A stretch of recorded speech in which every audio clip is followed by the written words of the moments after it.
Quais eram esses medos? O que você se lembra? Eu tinha medo, por exemplo, de não ser feliz. Eu tinha muito medo de não ser feliz. Eu tinha medo da minha família não ser feliz. Sim.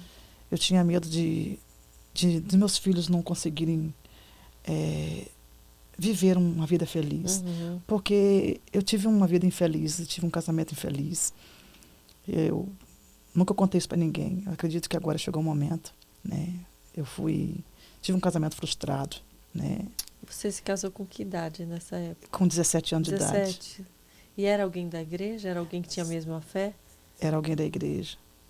Eu nunca contei isso para ninguém, eu acho que chegou uma hora de contar isso. Eu acho que isso vai ajudar muitas pessoas. Então, muitas pessoas me perguntam isso, porque, os seus filhos não...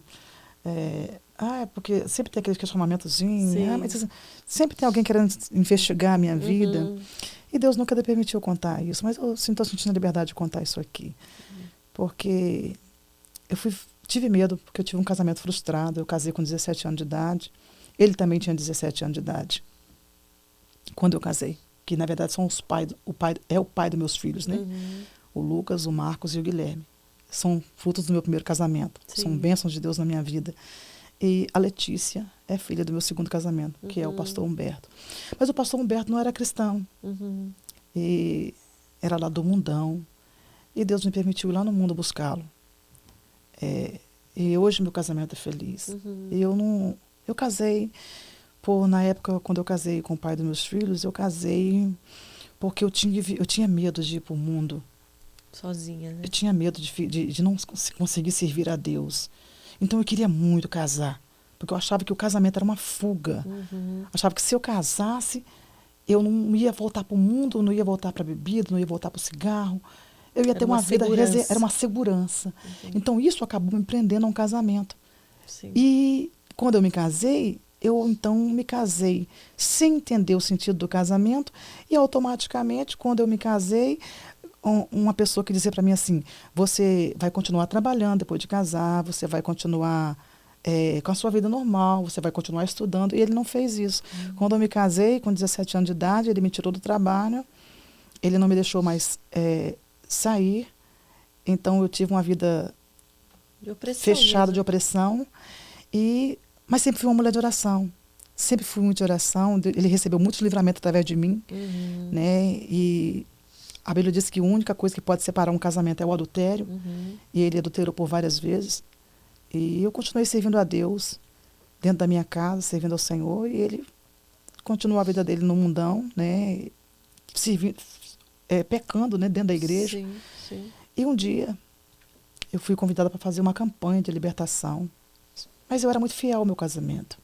Eu era muito fiel. Eu achava que era Deus no céu e o casamento na terra. Eu não podia, de maneira alguma, nunca me separar. Coisa que muitas mulheres hoje, pessoas hoje estão na religiosidade, acham que nunca vão poder se separar, porque a Bíblia te bota esse jugo, esse fardo, que você nunca pode se separar, mas a Bíblia te dá o próprio Jesus disse, mas por causa do adultério, prostituição, eu já falei sobre isso, fui muito criticada, eu nunca contei a minha vida para ninguém, eu acredito que seja o momento que eu estou falando isso aqui, Deus sabe por que eu posso estar falando isso aqui, porque eu fui muito condenada por conta disso, por causa da separação, mas na plataforma do YouTube, Deus nunca permitiu contar isso para ninguém, mas eu acho que, como eu falei, eu acho que esse é o momento, Deus me permite falar isso aqui, porque existem pessoas que estão vivendo transtornos infelizes no casamento, são vítimas de abusos psicológicos, abusos emocionais, abuso físico,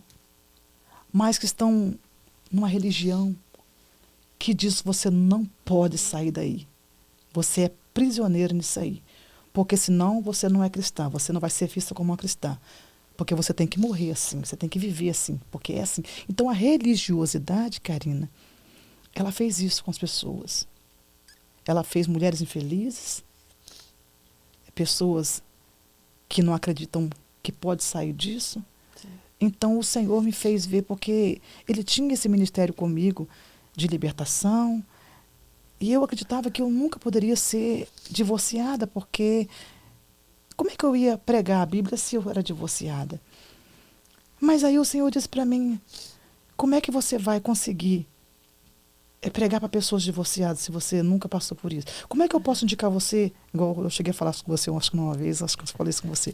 Como é que você vai me indicar um shampoo que você nunca usou? Ah, pastor Valdirene me disse aqui que isso aqui é bom, mas você nunca usou. Sim. Então, como é que eu posso falar de amor se eu não amo?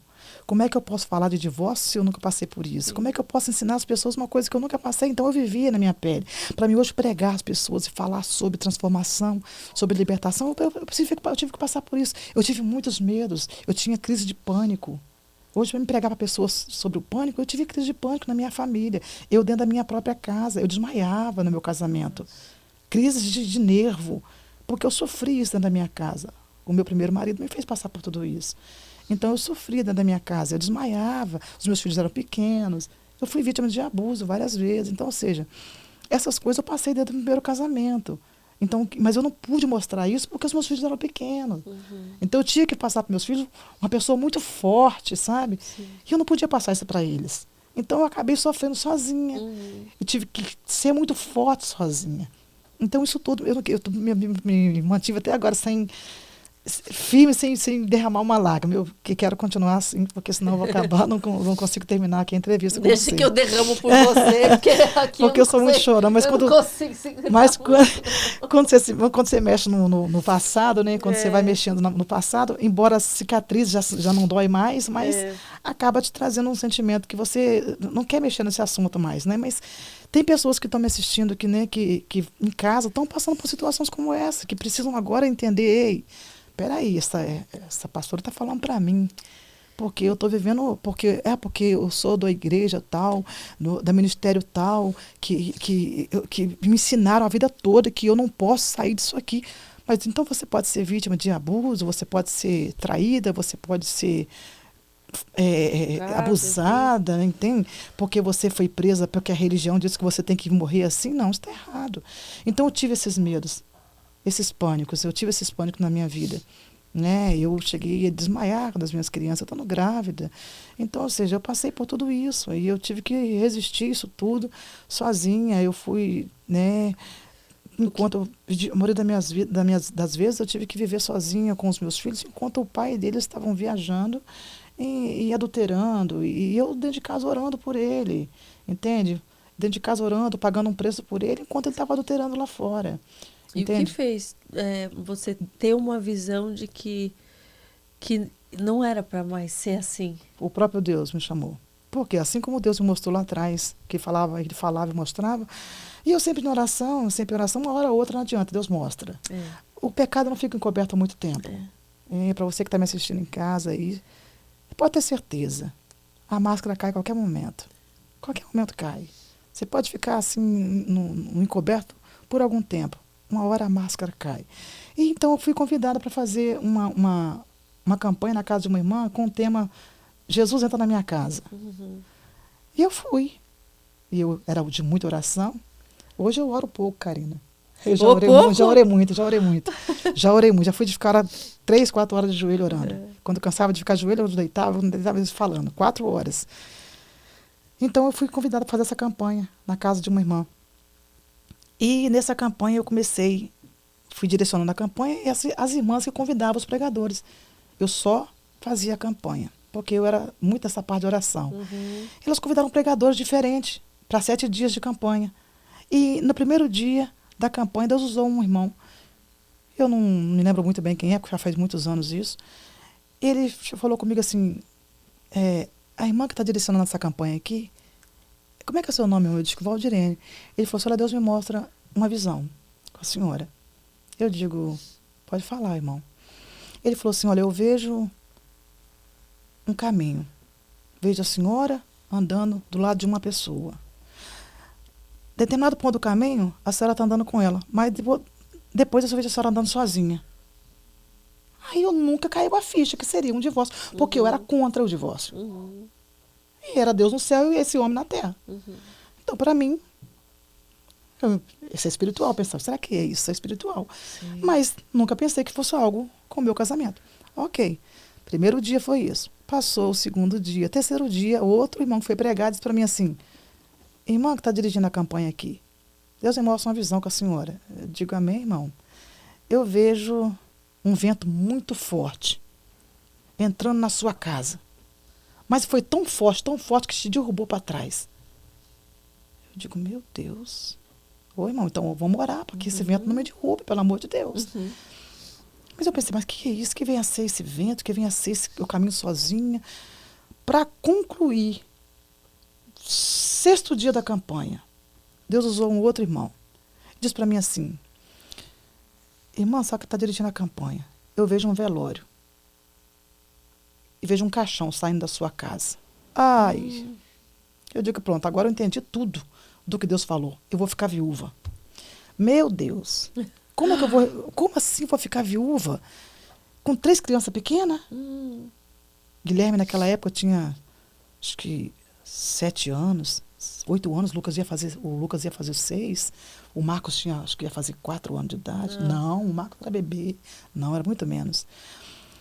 E eu digo, meu Deus, como é que vai ser da minha vida? Porque eu não trabalhava naquela época, ele me tirou do trabalho, me tirou de tudo, eu vim trabalhar depois que divorciei. Aí eu falei, pronto. Foi casando as revelações de que vou ficar viúva. Aí comecei a chorar, orar muito, chorar, porque eu não queria ficar viúva. Senhor, tem misericórdia. No 7º dia, Karina, Deus está aqui nessa conversa. Está aqui porque... Eu falo que Deus está aqui porque se eu contar uma mentira aqui, o Espírito Santo ele esquadrinha pensamentos, né, intenções do coração, ele sabe quem nós somos, fora das câmeras e nas câmeras. Então eu falei, pronto, no 7º dia da campanha eu fui para lá, já com meu coração tremendo, porque eu falei, qual vai ser a próxima revelação agora? Eu pensava, né, que eu já tinha recebido essas aí tudo, de derrota, eu falei, meu Deus, não tem uma revelação de vitória para mim. E você nem comentava com ninguém, nem com ele nem não, com outro, ele não, muito porque menos, ele estava né? viajando, ele estava viajando, e eu falei, meu Deus, mas como ser isso? Vou falar isso para quem? Não falava para ele isso. Então eu guardei aquilo para mim, mas no último dia da campanha, eu falei, vamos levantar aqui, gente, uma oração aqui por mim, pedir uma oração por mim, vamos orar por mim.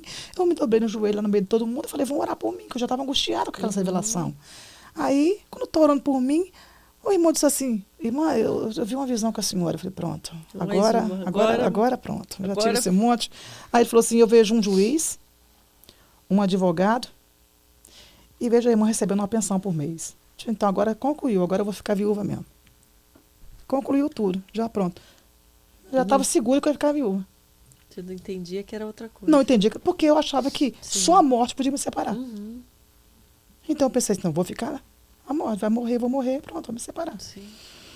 Só que, junto com essa visão que o irmão entregou, o outro me entregou outra. Disse, olha, Deus manda dizer para a senhora que vai falar com você.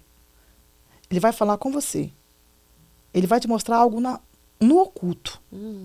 Eu falei, tá bom, Senhor, já falou muita coisa, então você vai mostrar para mim, ok. Vou esperar. Vou esperar. E foi o que aconteceu. Deus me deu de manhã cedinho, estava muito frio naquela época, ele tinha acabado de chegar de viagem. E ele estava preparando já o carro para viajar de novo, ficava 1 dia, 2 em casa, esses dias passaram. Eu, de manhã cedinho, já despertando o dia, eu tive uma revelação, uma visão mesmo. Eu acordei, tinha que botar as crianças para a escola. Eu deitei novamente, estava frio. Quando eu deitei, eu fechei o olho e tive uma visão. Eu vi dentro do meu quarto um poço mal fechado, com algumas tábuas em cima. E ele sentado. Isso, meu primeiro casamento, tá, gente? Sim. Ele sentado dentro do quarto. Eu pegava, tirava, falava assim, gente, mas esse poço, com mal fechado, as crianças podem cair aqui.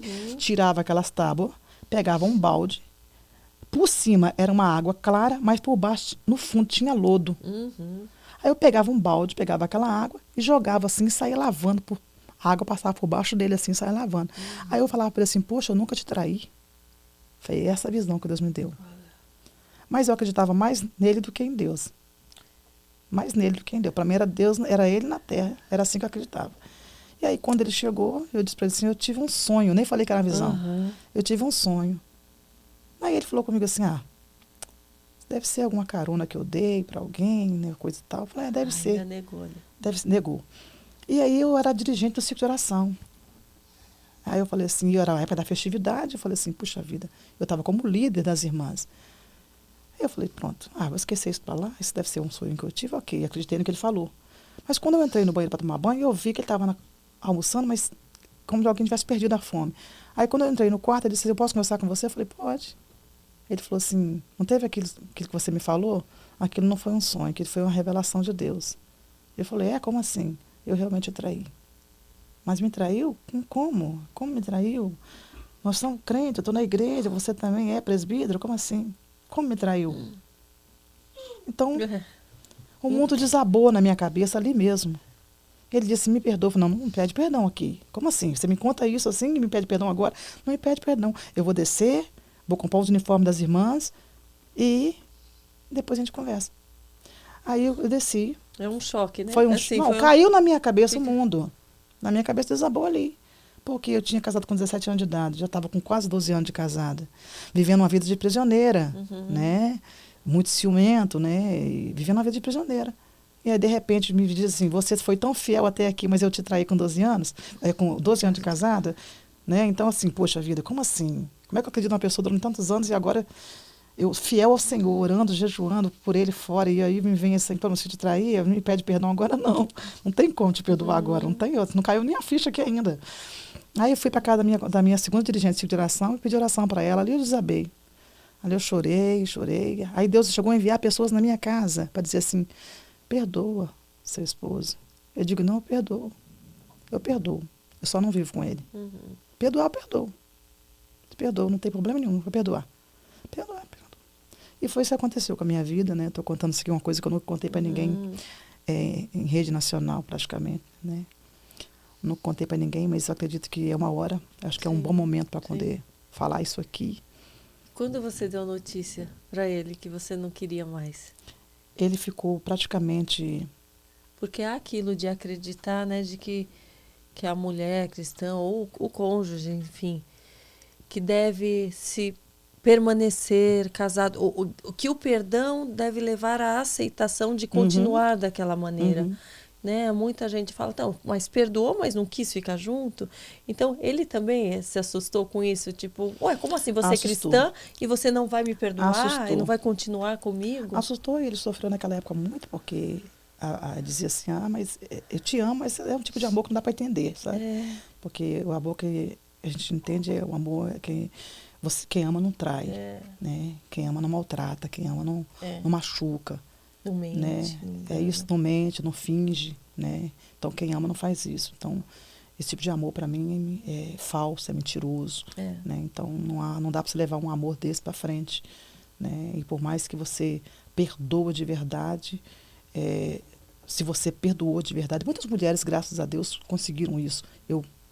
Parabéns para você que conseguiu. Conseguiu viver com seu esposo, traiu, perdoou, está feliz? Continua. A Bíblia manda fazer isso. Se você perdoar, viva com ele. Mas isso não é uma base, uma regra para todo mundo. Nem todo mundo consegue perdoar e viver. Você está entendendo? Então, eu não tenho que fazer isso porque a Bíblia manda eu perdoar e viver com ele. Não, não é isso. Essa regra não vai para todo mundo. Tem pessoas que vai perdoar e vai viver uma vida normal, né? Vai esquecer que isso aconteceu. Mas tem pessoas que não vão conseguir. A qualquer momento que você... Eu até, Karina, não vou mentir para você, eu até consegui ficar com ele, viver com ele por conta da minha mãe, que dizia, as crianças são pequenas, por causa dos filhos, vive aí. Eu até levei isso um pouco mais para frente, sabe, por volta uns 3, 4, 5, 6 meses, eu consegui levar ainda, mas não era a mesma coisa, a minha vida tinha acabado. Então, qualquer discussãozinha que tivesse, eu jogava na cara, sabe, que tinha acontecido aquilo. A gente acabava discutindo muito por conta disso. Então, ou seja, mas eu fui muito de caráter, porque quando aconteceu isso, a primeira pessoa que eu procurei foi o meu pastor. Eu procurei o pastor e disse, pastor, tá aqui, ó, a minha carteirinha de membro. Eu estou vindo aqui confessar para o senhor que a partir de hoje, eu não quero mais ser cristã. Eu não quero mais ser crente. Mas como assim? Por quê? Você não quer mais ser crente? Como assim? Mas o que aconteceu? Eu falei, aconteceu isso, isso e isso. Eu queria que ele viesse aqui e confessasse. Mas pelo que estou vendo, ele não vai fazer isso. Então, eu estou fazendo por mim. Eu estou vindo aqui, estou conversando ao Senhor.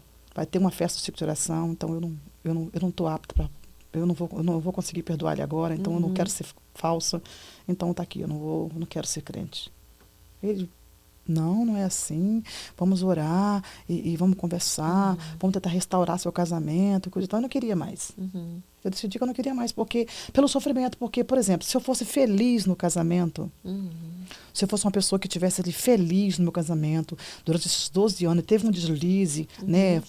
Aconteceu um deslize aqui, mas Havia uma outra série de era uma, coisas que você sim, relevava por sim, conta que você achava que não tinha esse agravante. isso. Mas já não estava. Não era mais em jogo isso aí. É, Então eu ok. suportava o cativeiro, né, de um casamento cheio de ciúmes, sem poder estar com as pessoas, porque achava que eu tinha que viver aquilo ali. Até porque ele era presbítero, né, tinha que viver na igreja, nós era fiel ao Senhor, todo mundo. Ah, eu suportava aquilo, mas a partir do momento que aquilo quebrou, poxa, eu estou vivendo um cativeiro para quê? Uhum. Né? Em nome de quê? Sim. Né? Eu até então achava que era o nome de um amor que ele sentia por mim e que a gente vivia um casamento. Mas, na verdade, ele não, acho que nunca nem amei ele, acho que ele nunca me amou. Foi um casamento praticamente assim, ele era muito novo, eu era muito jovem. A gente acabou se casando por conta que eu acredito que nada acontece por acaso, porque senão não tinha esses filhos abençoados que eu tenho, né? Uhum. E é verdade, os meus filhos todos eles são músicos, tocam, cantam, todos quatro, né? Mas quem trouxe a música para minha casa não foi meu primeiro marido.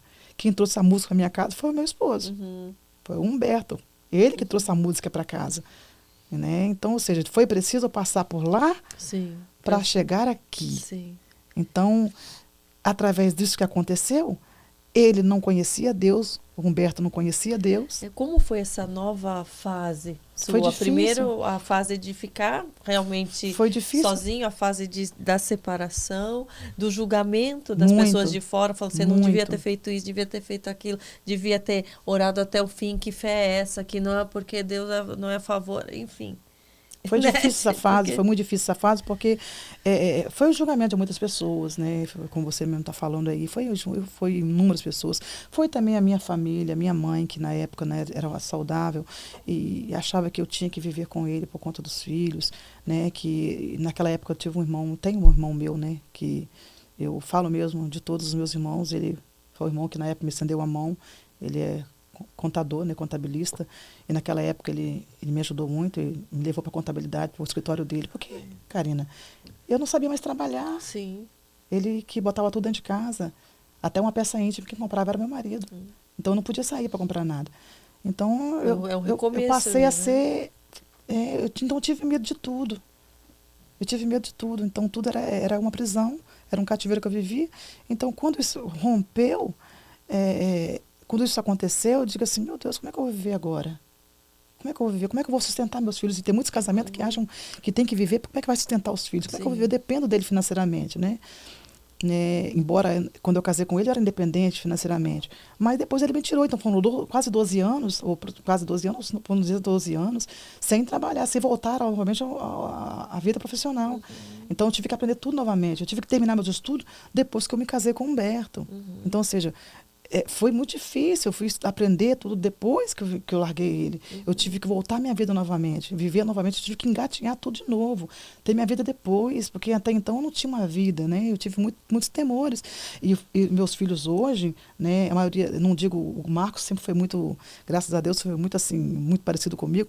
Já o Lucas, ele passou esse período difícil na vida dele, porque eu sofri muito nas gravidezes, né? Eu tive muitos problemas de gravidez, eu passei muita raiva né, no casamento. Então, eu tive umas gravidez muito difícil. Então, eles cresceram vendo, né, confusão dentro de casa, briga dentro de casa. Então, isso trouxe para eles também um transtorno, né? E ao um mesmo trauma. tempo que você sentiu esse medo, né, da nova vida, você também estava em paz de que aquilo precisava ser feito? Você tinha também uma paz ou era mais um medo mesmo que estava dominando? Eu tinha medo, mas, todavia, eu depois que me separei dele, não foi tão fácil, porque a minha separação com o pai dos meus filhos foi drástico e, ao mesmo tempo, foi direcionado. Por quê? Porque quando eu decidi que eu não queria mais, mas eu acabei vivendo com ele por conta dos filhos, eu continuei orando. Sim. Embora o casamento não fosse a mesma coisa, nós chegamos a dormir em camas separadas, né? Para poder, só por conta dos filhos. Na verdade, a minha vida não era a mesma, eu não queria viver aquilo mais. Eu falei, Deus, eu não posso viver essa vida só por causa dos meus filhos. Mas continuei orando. E aí foi quando o pai dele decidiram decidiu ir para Portugal, né? Os irmãos foram para lá, ele resolveu ir também. E lá em Portugal, ele então arrumou uma portuguesa para ele. Você vê que eu continuei casada com ele, não foi de minha parte. Continuei casada com ele, não foi eu que decidi divorciar, né? Eu continuei vivendo com ele, eu não consegui, eu até queria continuar por conta dos filhos, por causa da pressão. Mas um dia Deus falou comigo, eu vou te deixar livre. Gostou desse trechinho? Então se inscreva aqui no canal e fique por dentro de tudo. E para se aprofundar ainda mais, clica aqui em Seja Membro e tenha acesso a conteúdos exclusivos para você.